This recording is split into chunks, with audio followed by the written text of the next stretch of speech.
الحمدللہ رب العالمین والصلاة والسلام علی رسولہ الکریم۔ اسلام یہ ایک ایسا دین، ایک ایسا راستہ ہے جو ہر ایک کو شامل ہے۔ دنیا کے ہر ایک انسانوں کے لیے یہ دین ہے۔ اسلام کی طرف دعوت دینا، اسلام کی طرف بلانا بقدر استطاعت ہر مسلمان کے اوپر یہ واجب ہے۔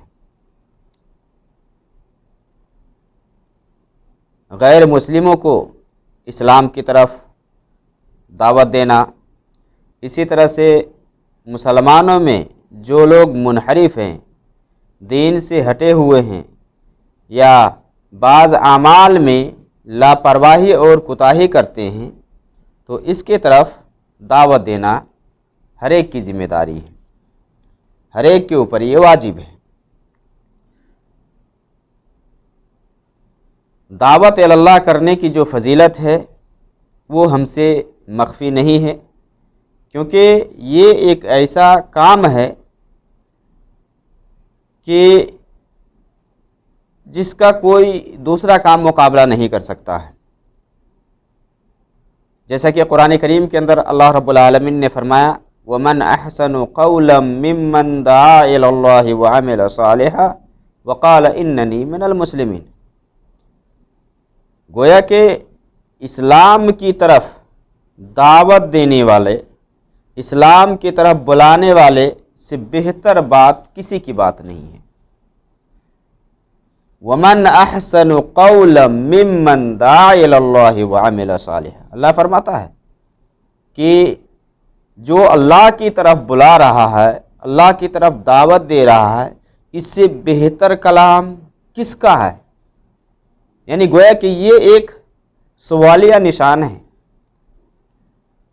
کہ اس سے بہتر بات کس کی بات ہے، اس سے بہتر کلام کس کا کلام ہے، جو یہ کہے کہ اللہ کی طرف آؤ، اللہ کی عبادت کرو، اللہ کے احکامات کو بجا لاؤ، اس سے بہتر بات کس کی ہے؟ اس کا جواب اللہ کے علاوہ کوئی نہیں جانتا ہے۔ وَمَنْ أَحْسَنُ قَوْلًا مِّمَّنْ دَعَا إِلَى اللَّهِ وَعَمِلَ صَالِحًا۔ ہاں، عمل صالح کرے اور دعوت بھی دے اور یہ کہے کہ میں مسلمانوں میں سے ہوں، تو اس سے بہتر کلام کسی کا کلام نہیں ہو سکتا۔ اور اللہ کی طرف اگر کوئی کسی کی رہنمائی کرتا ہے، بلاتا ہے، دعوت دیتا ہے، اور اس کے بلانے سے، رہنمائی کرنے سے اگر کوئی راہ راست پر آ جاتا ہے تو اس کا جو اجر ہے، ثواب ہے، وہ بہت زیادہ ہے۔ جیسا کہ نبی صلی اللہ علیہ وسلم نے حضرت علی سے فرمایا نا لَإِن يَهْدِيَ اللَّهُ بِكَ رَجُلًا وَاحِدًا خَيْرٌ لَكَ مِنْ حُمُرِ النِّعَمِ، کہ اگر ایک آدمی بھی تمہارے ذریعے سے ہدایت پر آ جائے تو یہ سرخ اونٹوں سے بھی بہتر ہے۔ گویا کہ دعوت اللہ کرنا یہ بہت فضل والا عمل ہے، بہت افضل عمل مانا گیا ہے۔ یہ تو یہ جو امت ہے، امت محمدیہ، اس امت کی ایک خاص فضیلت اور خاص اہمیت ہے۔ جیسا کہ قرآن میں اللہ رب العالمین نے فرمایا کنتم خیر امت اخرجت للناس تأمرون بالمعروف وتنہون عن المنکر، کہ تم ایک بہترین امت ہو، ایک بہترین امت ہو جو لوگوں کے لیے پیدا کیے گئے۔ تأمرون بالمعروف، نیکی کا حکم کرتے ہو، وتنہون عن المنکر، اور تم منکر سے روکتے ہو۔ تو معروف کا حکم کرنا، منکر سے روکنا ہر ایک کے اوپر یہ واجب ہے کہ آدمی طاقت بھر معروف کی طرف لوگوں کو بلائیں اور منکر سے روکیں۔ یہ دعوت اللہ کرنا یہ واجب ہے۔ اس پر آپ دیکھیں گے تو قرآن و حدیث میں آپ کو بہت سارے دلائل ملیں گے۔ یہ اور بات ہے کہ ہم ابھی بعد میں دیکھیں گے کہ کیا ہر ایک کے اوپر دعوت اللہ کرنا یہ فرض ہے یا واجب ہے، یا چند لوگ کر لیں تو سارے لوگوں کی طرف سے کافی ہے۔ تو اتنا تو جان لینا چاہیے کہ دعوت اللہ کرنا یہ ضروری ہے، یہ واجب ہے، اس کے بغیر کوئی چارہ نہیں ہے۔ اگر کوئی اللہ کی طرف دعوت نہیں دیتا، معروف کی طرف بلاتا نہیں، منکرات سے روکتا نہیں، تو یہ گناہ کا کام ہے۔ اور ایسا بھی ہو سکتا ہے کہ سارے کو اللہ رب العالمین پکڑ لے، جیسا کہ بنو اسرائیل والوں کے بارے میں اللہ رب العالمین نے فرمایا کانوا لا یتناہون عن منکر، منکر سے نہیں روکتے تھے، جو لوگ کرتے تھے منکر اسے نہیں روکتے تھے، جس کی وجہ سے اللہ رب العالمین نے ان کو بھی پکڑ لیا۔ تو صرف نیکی کر لینا ہی، اپنے آپ کو صرف کر لینا اور دوسروں کو منع نہ کرنا، نیکی کی طرف نہ بلانا، برائی سے نہ روکنا، یہ عذاب کا سبب بن سکتا ہے۔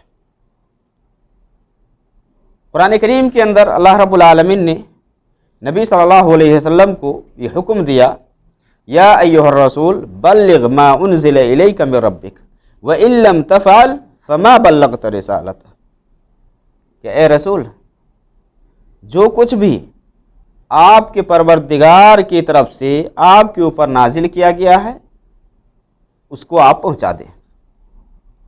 بلغ ما انزل الیک من ربک وان لم تفعل، اگر آپ ایسا نہیں کیے تو اتنا جان لیجئے کہ آپ نے اللہ کا حق ادا نہیں کیا ہے، اللہ کا حق نہیں پہنچایا۔ وان لم تفعل فما بلغت رسالتہ، اور اللہ آپ کی حفاظت کرنے والا ہے لوگوں سے۔ یہاں اللہ رب العالمین اپنے نبی کو حکم دے رہا ہے، رسول کو حکم دے رہا ہے کہ بلغ ما انزل الیک من ربک۔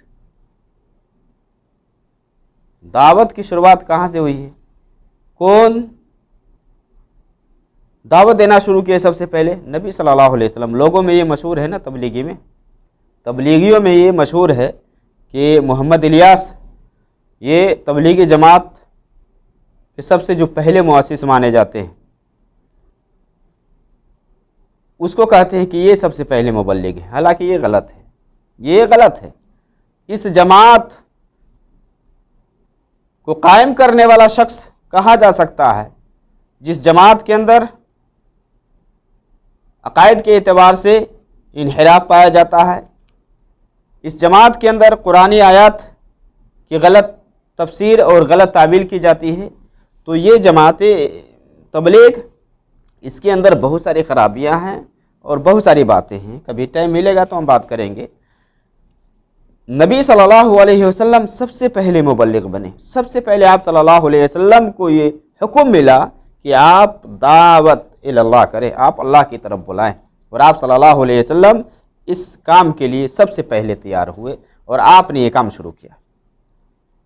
تو دعوت اللہ کرنا یہ واجب ہے، معروف کا حکم کرنا، منکر سے روکنا یہ ضروری ہے۔ اسی طرح سے اللہ رب العالمین نے قرآن کی دوسری صورت میں بیان فرمایا ادعو الی سبیل ربک بالحکمۃ والموعظۃ الحسنہ وجادلہم باللتی ہی احسن۔ دیکھیے یہ ایک چیز، ہدایت، رہنمائی کرنا، ہدایت یہ دو طرح کی ہے۔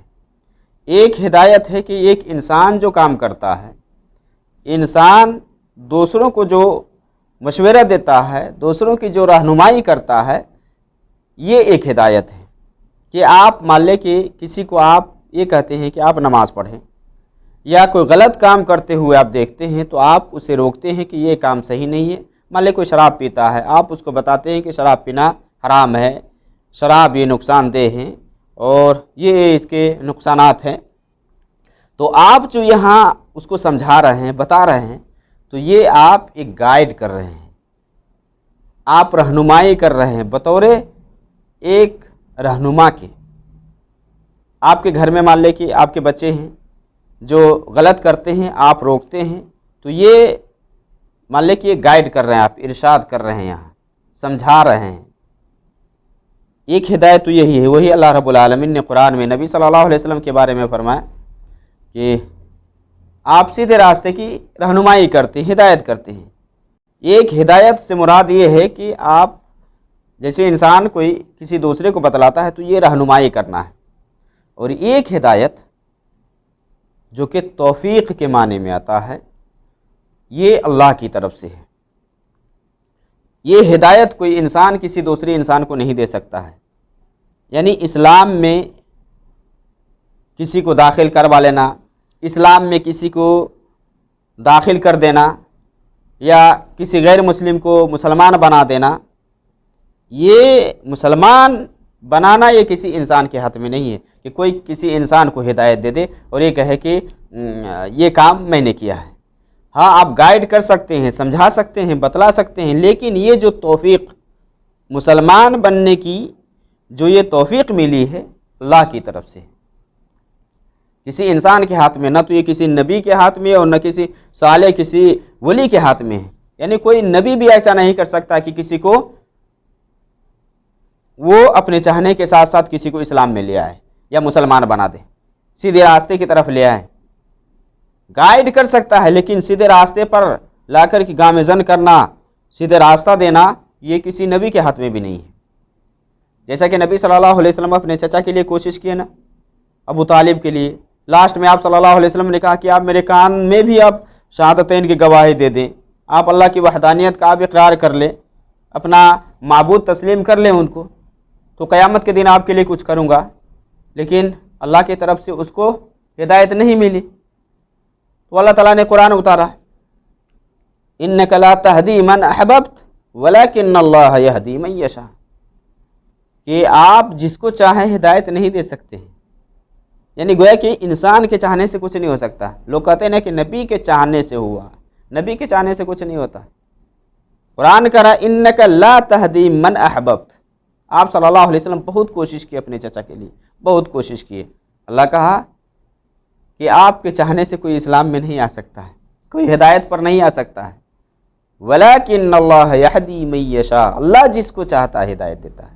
تو یہ جو توفیق ہے یہ اللہ کی طرف سے ہے۔ ایک انسان دوسرے کو بتلاتا ہے تو یہ رہنمائی کرتا ہے، ارشاد کرتا ہے، اور وہی کام انبیاء کا رہا۔ انبیاء اور رسول یہی کام کرتے تھے، گائیڈ کرتے تھے، رہنمائی کرتے تھے، اور ایک رہنما کے طور پر لوگوں کے سامنے اپنے آپ کو پیش کرتے تھے کہ یہ اللہ کا حکم ہے، اور یہ جنت ہے، یہ جہنم ہے، یہ جنت کا راستہ، یہ جہنم کا راستہ ہے۔ نبی صلی اللہ علیہ وسلم کے بارے میں اللہ نے فرمایا نا قرآن میں، فَلَعَلَّكَ بَاخِعٌ نَفْسَكَ عَلَىٰ آثَارِهِمْ إِن لَّمْ يُؤْمِنُوا بِهَٰذَا الْحَدِيثِ أَسَفًا، کیا ایسا لگتا ہے کہ آپ ان کے ایمان لانے کے پیچھے اپنے آپ کو ہی ہلاک کر لیں گے آپ؟ تو اللہ نے فرمایا کہ آپ کے اوپر کیا ہے؟ پہنچانا ہے۔ وَمَا عَلَيْكَ إِلَّا الْبَلَاغُ، آپ کے اوپر پہنچانا ہے، کھول کر کے آپ بتلا دیجئے۔ تو دعوت دینا سب سے پہلے نبی صلی اللہ علیہ وسلم شروع کیے، یعنی اس امت میں دیگر نبیوں کے بارے میں بھی واضح ہے۔ ابراہیم علیہ السلام کس طرح سے دعوت دیتے رہے، دوسرے نبی کے بارے میں آپ دیکھیں۔ تو اس امت کے جو سب سے پہلے مبلغ بنے ہیں نبی صلی اللہ علیہ وسلم۔ نبی صلی اللہ علیہ وسلم کو اللہ تعالیٰ نے سب سے پہلے یہ حکم دیا کہ اے رسول، جو کچھ بھی آپ کے پروردگار کی طرف سے آپ کی طرف اتارا گیا ہے اس کو آپ پہنچا دیں۔ اگر اس میں آپ کمی کرتے ہیں، پہنچاتے نہیں ہیں، تو گویا کہ آپ اس کو پہنچانے میں حق ادا نہیں کیا ہے۔ پھر اللہ رب العالمین نے دعوت کا ایک طریقہ بتایا، منہج بتایا کہ کس حساب سے دعوت ہے۔ ادعو الی سبیل ربک بالحکمت والموعظۃ الحسنہ، یعنی یہاں بھی دعوت الی اللہ کا حکم ہو رہا ہے، اور پھر ساتھ میں ایک قاعدہ بھی دیا جا رہا ہے کہ کس حساب سے آپ بلائیں گے۔ ادعو الی سبیل ربک بالحکمہ والموعظۃ الحسنہ وجادلہم باللتی ہی احسن، کہ آپ اپنے رب کی راہ کی طرف بلائیں، کس سے؟ حکمت اور بہترین نصیحت کے ساتھ۔ وجادلہم باللتی ہی احسن، اور اچھے انداز میں آپ گفتگو کریں۔ نبی صلی اللہ علیہ وسلم کس طرح سے لوگوں کو دعوت دیتے تھے اور حجت قائم کرتے تھے؟ آپ صلی اللہ علیہ وسلم بہت نرمی سے لوگوں کو دعوت دیتے تھے۔ آپ صلی اللہ علیہ وسلم اگر سخت دل ہوتے نا تو آپ کے ارد گرد جتنے بھی آئے نا وہ نہیں آ پاتے۔ لو كنت فظا غلیظ القلب لانفضوا من حولک، کہ اگر آپ سخت دل ہوتے، سخت مزاج ہوتے، تو آپ کے ارد گرد جو اتنے لوگ ہیں یہ نہیں ہو پاتے، اسلام میں نہیں آ پاتے۔ تو نبی صلی اللہ علیہ وسلم کو طریقہ بتلایا کہ آپ جب دعوت دیں اللہ کی طرف تو حکمت و دانائی سے، بالکل نرم لہجے میں آپ گفتگو کریں۔ اور یہ ایک داعی کی صفات میں سے ہے کہ داعی جب اللہ کی طرف دعوت دے تو اس کو چاہیے کہ بہترین طریقے سے گفتگو کرے۔ اسی طرح سے دعوت کے بارے میں اللہ رب العالمین نے قرآن میں فرمایا فَلِذَٰلِكَ فَادْعُ وَاسْتَقِمْ كَمَا أُمِرْتَ، کہ اسی طرح سے آپ بلاتے رہیں، دعوت دیتے رہیں اللہ کی طرف، اسی طرح سے آپ دعوت دیتے رہیں اور اس پر آپ جم جائیں، اس پر آپ ڈٹ جائیں، یعنی دعوت دینے میں، اللہ کی طرف بلانے میں آپ جم جائیں اور اللہ کی وحدانیت کی طرف دعوت دیتے رہیں۔ اسی طرح سے قرآن کریم کی اور بھی دوسری صورت میں اللہ رب العالمین نے فرمایا ہے وَادْعُوا رَبَّكَ وَلَا تَكُونَنَّ مِنَ الْمُشْرِكِينَ، کہ آپ اپنے رب کی طرف بلائیں اور مشرکوں میں سے مت ہوں، یعنی دعوت کا حکم ہو رہا ہے۔ اسی طرح سے اللہ رب العالمین نے قرآن کریم کے اندر نبی صلی اللہ علیہ وسلم کو فرمایا کہ قُلْ هَٰذِهِ سَبِيلِي، کہ نبی آپ فرما دیجئے یہ میری راہ ہے، قُلْ هَٰذِهِ سَبِيلِي أَدْعُو إِلَى اللَّهِ عَلَىٰ بَصِيرَةٍ، کہ میں یقین و اعتماد کے ساتھ اللہ کی طرف بلا رہا ہوں، عَلَىٰ بَصِيرَةٍ أَنَا وَمَنِ اتَّبَعَنِي، میں اور میرے جو پیروکار ہیں وہ سب۔ اسی طرح سے اللہ رب العالمین نے نبی صلی اللہ علیہ وسلم کو فرمایا یا ایھا المدثر قم فانذر، یا ایھا المدثر، کہ کپڑے اوڑھنے والے اٹھ کھڑا ہو جاؤ، آگاہ کرو لوگوں کو۔ اب یہاں انذار، ڈرانے کے بارے میں اللہ رب العالمین نے فرمایا، اور دعوت میں دو چیزیں، ایک جہنم سے دور بھگانا، جہنم سے ڈرانا، خوف دلانا، اور جنت کی چاہت دلوانا۔ ایک ترغیب ہے اور دوسری چیز یہ ترہیب ہے۔ ترغیب جنت کی چاہت دلانا، جنت کی رغبت پیدا کرنا، جنت کی طرف مائل کرنا، جنت کا راستہ دکھانا، اور ترہیب کہ جہنم سے دور بھگانا، یعنی وہ اسباب، وہ اعمال کہ جس کے کرنے سے انسان جہنم میں جا سکتا ہے، جہنم جس کا ٹھکانہ بنے، ان راستوں سے آدمی دور ہو جائے اور وہ اعمال، وہ اسباب اختیار کریں کہ جس کی وجہ سے انسان جنت میں جائے۔ یہ قرآن کریم کی چند آیات ہیں، بہت ساری آیتوں میں دعوت اللہ کرنے کا حکم آیا ہے، تو یہ چند آیات ہیں جس سے یہ پتہ چلتا ہے کہ دعوت کا کام یہ ضروری ہے۔ اسی طرح سے اللہ رب العالمین نے قرآن میں فرمایا وَلْتَكُن مِّنكُمْ أُمَّةٌ يَدْعُونَ إِلَى الْخَيْرِ وَيَأْمُرُونَ بِالْمَعْرُوفِ وَيَنْهُونَ عَنِ الْمُنكَرِ، کہ تمہیں ایک ایسی جماعت ہونی چاہیے جو لوگوں کو بھلائی کی طرف بلائے، معروف کام کی طرف دعوت دے اور منکر کام سے روکے۔ اس میں بھی دعوت کا حکم ہو رہا ہے۔ حدیث میں جب جائیں گے تو بہت ساری حدیثوں میں، نبی صلی اللہ علیہ وسلم کی حدیثوں میں، کہ آپ صلی اللہ علیہ وسلم نے دعوت کے بارے میں بیان فرمایا ہے۔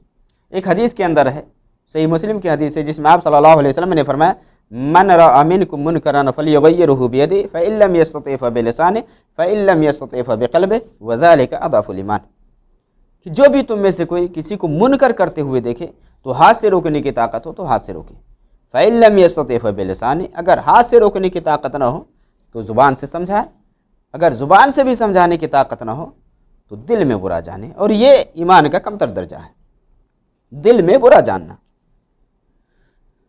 یہ دعوت کا ایک طریقہ ہے کہ سب سے پہلے آدمی کس سے شروع کرے گا، کیسے دعوت دے گا۔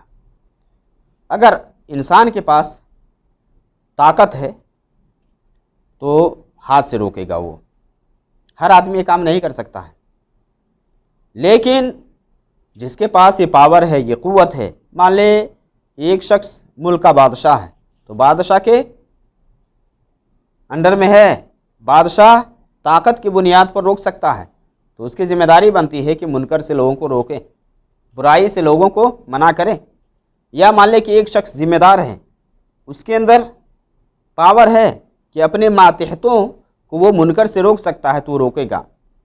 جیسا کہ مان لے کوئی آدمی شراب پیتا ہے، وہ جا کر کے کیا کرے گا، اس کو توڑ دے گا، یا برتن کو پھوڑ دے گا، یا شراب بہا دے گا، یا مان لے کہ دیگر اور کوئی منکر کام کرتا ہے تو اس کو روکے گا۔ یہ گھر کا جو ذمہ دار ہے، جو گارجین ہے، وہ اپنے ماتحتوں کو منکر سے روک سکتا ہے، تو ہاتھ سے روکنے کی طاقت ہے تو وہاں ہاتھ سے روکے گا۔ اگر ہاتھ سے روکنے کی طاقت نہیں ہے تو زبان سے سمجھائے گا۔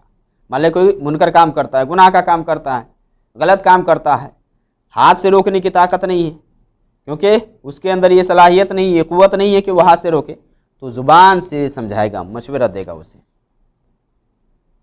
وہاں بھی نہیں مانے گا، کیونکہ بہت سارے لوگ مشورہ دینے سے بھی ناراض ہوتے ہیں، غصہ ہو جاتے ہیں، بلکہ مارنے کے لیے تیار ہو جاتے ہیں، جھگڑنے کے لیے تیار ہو جاتے ہیں، اور ان کے یہاں اگر ماننے کی قوت ہے تو وہ تو دبانے کی کوشش کرتے ہیں، منکر پر روکنے سے دبانے کی کوشش کرتے ہیں۔ تو وہاں کیا کرے گا آدمی؟ زبان سے سمجھائے گا۔ زبان سے بھی اگر نہیں سمجھے تب وہاں جا کر کے آدمی دل میں برا جانے گا۔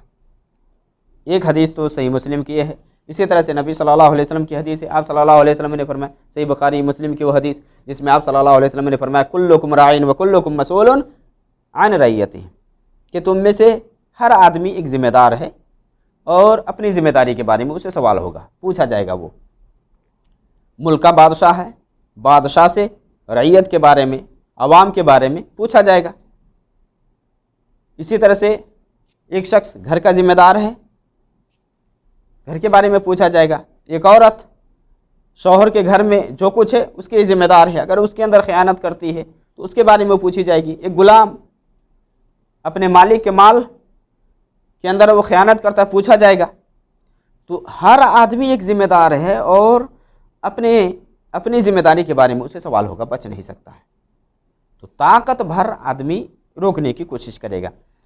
ترمذی کے اندر حسن درجہ کی ایک حدیث ہے، جس حدیث کے اندر ہے نبی صلی اللہ علیہ وسلم نے فرمایا، والذی نفسی بیدہ لتأمرن بالمعروف ولتنہؤن عن المنکر، کہ وہ ذات کی قسم جس کے ہاتھ میں میری جان ہے، تم نیکی کا حکم کرو اور برائی سے روکو۔ اگر ایسا نہیں کرو گے، لیوشکن اللہ ان یبعث علیکم عذابا منہ ثم تدعونہ،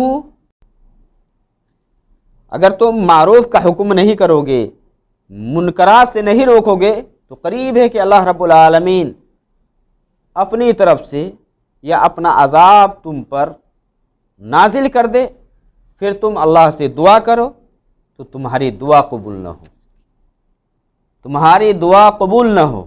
یعنی یہ دعوت اللہ کی اہمیت اور امر بالمعروف والنہی عن المنکر کا جو مقام ہے، اس کو یہ حدیث بتلا رہی ہے کہ منکر سے روکنا، معروف کا حکم کرنا، یہ نہایت ہی ضروری ہے۔ اسی طرح سے نبی صلی اللہ علیہ وسلم کی ایک حدیث ہے صحیح بخاری کے اندر، جس میں آپ صلی اللہ علیہ وسلم نے فرمایا، ما من عبد استرعاہ اللہ رعیہ، کہ جب اللہ رب العالمین کسی بندہ کو کسی رعیت کا حاکم بناتا ہے اور وہ حاکم بہترین نصیحت سے اس کی حفاظت نہیں کرتا ہے، لم یجد رائحۃ الجنہ، وہ جنت کی خوشبو تک نہیں پائے گا۔ اگر وہ نصیحت نہیں کرتا ہے، اچھی باتوں کی طرف نہیں بلاتا ہے، تو جنت کی خوشبو تک بھی نہیں پائے گا۔ یہ دعوت کی اہمیت اور دعوت کا مرتبہ ظاہر ہوتا ہے کہ دعوت اللہ کرنا یہ کتنا ضروری ہے۔ نبی صلی اللہ علیہ وسلم کی اور بھی حدیث ہے جس میں آپ صلی اللہ علیہ وسلم نے فرمایا، بلغ عنی ولو آیا، کہ میری طرف سے پہنچا دو، چاہے ایک حدیث ہی کیوں نہ ہو، ایک بات ہی کیوں نہ ہو۔ اب اسی کو لے کر کے بعض لوگ یہ استدلال کرتے کہ دیکھو حدیث کے اندر آیا ہے کہ بلغ عنی ولو آیا، اب اس کے لیے دعویٰ سینٹر کھول کے بیٹھے ہوئے ہیں، کسی علماء سے علم نہیں حاصل کرتے ہیں، خود سے کتاب پڑھ کر کے اب وہ دعوتی سینٹر کھول کر کے دعوتی کام کرتے ہیں، اور ایسے ایسے مسائل پہ گفتگو کرتے ہیں کہ جس پر بڑے بڑے علماء گفتگو کرنے سے احتراز کرتے ہیں، ڈرتے ہیں، ایسے ایسے مسائل پہ گفتگو کرتے ہیں اور ایسی چیزوں کے بارے میں لوگ بیان کرتے ہیں۔ یہی تو ہے کہ خود سے کتاب پڑھ کر کے لوگ عالم بن کے اور دعوتی کام کر رہے ہیں اور خود گمراہ ہو رہے ہیں اور دوسرے کو گمراہ کر رہے ہیں۔ یہ ہم سے ابھی مخفی نہیں ہے، ابھی کے دور میں مخفی نہیں ہے۔ نبی صلی اللہ علیہ وسلم کی ایک حدیث ہے جس میں آپ صلی اللہ علیہ وسلم نے فرمایا، لیبلغ الشاہد الغائب، کہ جو ہمارے ساتھ موجود ہیں ان کو چاہیے کہ جو موجود نہیں ان کو پہنچا دیں۔ فإن الشاہد اسا ان یبلغ من ہوا کہ ایک موجود آدمی ایک ایسے شخص کو پہنچائے گا جو اس سے زیادہ یاد رکھنے والا ہوگا۔ آپ صلی اللہ علیہ وسلم نے فرمایا لیبلغ الشاہد الغائب، کہ جو موجود ہے اس کو چاہیے کہ جو لوگ موجود نہیں ان کو پہنچا دے۔ یعنی یہ جو قرآنی آیات ہے اور یہ جو احادیث ہے، اس سب سے یہ پتہ چلتا ہے کہ دعوت کا کام کرنا حسب استطاعت ہر مسلمان کے اوپر یہ واجب ہے، ہر مسلمان کے اوپر یہ ضروری ہے۔ اور ضروری سے مراد یہ کیا ہے؟ کیا ہر انسان کے اوپر یہ فرض ہے کہ ہر انسان دعوت کا کام کرے؟ تو اس سلسلے میں جو قرآن کریم کی آیت ہے جس میں اللہ رب العالمین نے فرمایا وَلْتَكُمْ مِنْكُمْ أُمَّةٌ يَدْعُونَ إِلَى الْخَيْرِ وَيَأْمُرُونَ بِالْمَعْرُوفِ وَيَنْهَوْنَ عَنِ الْمُنْكَرِ، یہ جو آیت ہے وَلْتَكُمْ مِنْكُمْ أُمَّةٌ، منکم جو آیا ہے تو یہاں علماء مفسرین ذکر کرتے ہیں کہ یہاں مراد من سے بعض لوگ، چند لوگ ہیں، یعنی چند لوگ اگر دعوتی کام کرتے ہیں تو سارے لوگوں سے گناہ اٹھا لیا جائے گا، ہر ایک کے اوپر یہ فرض نہیں، یعنی فرض مانتے ہیں، فرض عین نہیں بلکہ یہ فرض کفایہ ہے، فرض کفایہ چند لوگ، جیسا کہ سورۃ توبہ کے اندر اللہ رب العالمین نے فرمایا فلولا نفر من کل فرقۃ، کہ اگر چند لوگ یعنی بڑی جماعت میں سے چھوٹی جماعت والے چند لوگ جا کر کے علم دین سیکھے اور وہ آ کر کے پھر اپنے علاقے والے کو، اپنے گاؤں والے کو وہ سمجھائیں اور علم سکھلائیں اور آگ سے ڈرائیں، اللہ کے عذاب سے ڈرائیں، تو چند لوگ اگر دعوت کے لیے قائم ہیں، چند لوگ اگر دعوتی کام کر رہے ہیں تو بقیہ لوگوں سے گناہ اٹھا لیا جائے گا۔ یعنی یہ جو دعوت کا جو کام ہے یہ فرض کفایہ ہے، یہ فرض عین نہیں ہے۔ ہاں کہا جا سکتا ہے کہ اس وقت آدمی کے اوپر، ہر آدمی کے اوپر وہاں فرض ہو جائے گا یہ کام کہ جب وہاں کوئی دوسرا نہ ہو، کوئی دوسرا دعوت دینے والا نہ ہو، دوسرا بتلانے والا نہ ہو۔ تو مان لیں کہ آپ کسی علاقے میں رہتے ہیں، اس علاقے میں کوئی آدمی نہیں ہے کہ جو دعوت کا کام کرتا ہو، لوگ وہاں منکرات کرتے ہیں اور گمراہی کا کام کرتے ہیں، تو آپ کی ذمہ داری بنتی ہے کہ آپ حسب استطاعت طاقت بھر لوگوں کو منکر سے روکیں اور معروف کی طرف حکم کریں، یعنی جو کام اللہ رب العالمین نے کرنے کو کہا ہے ان کاموں کو کرنے کو کہیں۔ مان لیں لوگ نماز نہیں پڑھتے ہیں، نماز کی آپ ترغیب دلائیں، نماز کی طرف، نماز کے جو فضائل ہیں یا نماز کی جو اہمیت ہے اس کو آپ بتائیں، لوگ زکوٰۃ نہیں دیتے ہیں، جو بھی یعنی اس لائن میں ہر کو داخل ہے، یعنی منکرات سے آپ روکیں اور معروف کا حکم کریں۔ لیکن اگر چند لوگ دعوت کے لیے قائم ہیں، چند لوگ دعوتی کام کر رہے ہیں تو یہ کافی ہے، ہر ایک کے اوپر یہ فرض نہیں ہے، فرض عین نہیں ہے۔ لیکن جہاں کوئی دعوت کا کام کرنے والا نہ ہو، کوئی رہنمائی کرنے والا نہ ہو، تو جس کے پاس جتنا علم ہے اس کے حساب سے وہ رہنمائی کرے گا اور روکے گا، جیسا کہ حدیث میں بتایا کہ کلکم رائن وکلکم مسئول عن رعیتہ، ہر آدمی ایک ذمہ دار ہے اور اپنی ذمہ داری کے بارے میں پوچھا جائے گا۔ تو دین کے معاملے میں ضرور پوچھا جائے گا، اگر اس کے سامنے اس کے گھر والے اگر برائی کرتے، گناہ کے کام کرتے وہ نہیں روکتا ہے تو پوچھا جائے گا۔ وہ رہی گئی بات کہ دعوت کا کام کون کرے، کیا ہر ایرے غیرے نہ تو خیرے جو چاہے وہ کرے دعوت کا کام؟ تو دعوت کے کام کے لیے علماء ہے، علماء کریں گے، خاص کر کے یہ علماء کا کام ہے۔ حدیث کے اندر ہے، نبی صلی اللہ علیہ وسلم نے فرمایا العلماء ورثۃ الانبیاء، کہ علماء یہ نبیوں کے وارث ہیں۔ تو یہ علماء کی ذمہ داری ہے، خاص کر کے جو بڑے بڑے مسائل ہیں، جو فتویٰ گیری ہے، یہ علماء کے کام ہے، یہ عوام کے کام نہیں، عام آدمی کے کام نہیں۔ عام آدمی کا کام کیا ہے؟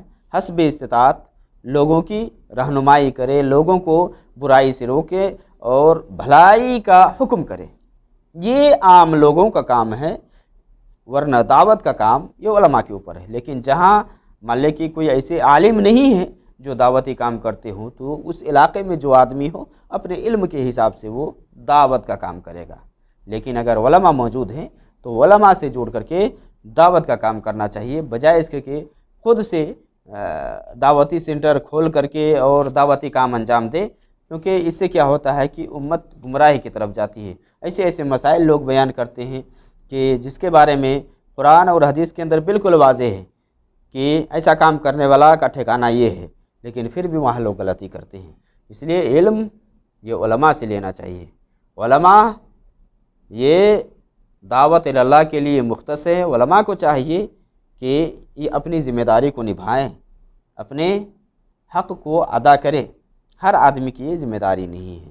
رہ گئی بات جہاں علماء نہیں ہیں، جہاں عالم کام نہیں کرتے ہیں، تو وہاں ایک آدمی کے پاس جو علم ہے اس کے حساب سے وہ دعوت کا کام کرے گا۔